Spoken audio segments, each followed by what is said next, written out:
Good morning. আজকে চলে এলাম একটা দুষ্টু মিষ্টি ভিডিও নিয়ে। ভিডিওটা পুরোটা দেখবেন, একটু বড় হয়েছে, বেশ মজা আছে।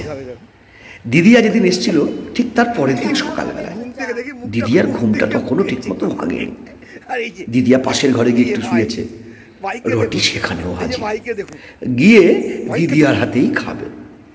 এই হচ্ছে আপনাদের রটি। আর একটা কথা বলি, ভুল করে কিন্তু কেউ আমাদের বাড়িতে আসবেন না। যদি আসেন তাহলে ভিডিওটা দেখুন, বুঝতে পারবেন। এই দেখুন, এটা হচ্ছে আমার তোয়ালে। এটা দিদিয়া ভুল করে ভাইয়ের মুখটা মুছে দিয়েছে। দিদিয়ার অতটা খেয়াল নেই, ভাইয়ের কিছু হলেই ঝাঁপিয়ে পড়ে পরিষ্কার করবে, কেউ যেন কিছু বলতে না পারে। সেটা বাবার তোয়ালে হোক, মায়ের তোয়ালে হোক, আর নিজের হোক। আমরা কিন্তু এগুলো সব ভালো করে ধুয়ে নিই।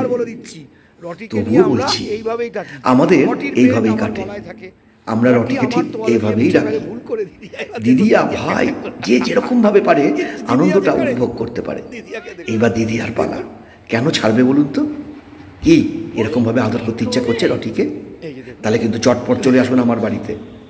হ্যাঁ, আমরা যে এমনই, আমরা রটিকে নিয়ে এমন করতেই ভালোবাসি। কেউ বলে আদিক্ষেতা, তো বলুক, আমরা ভালোবাসা দিতে জানি, নিতেও জানি।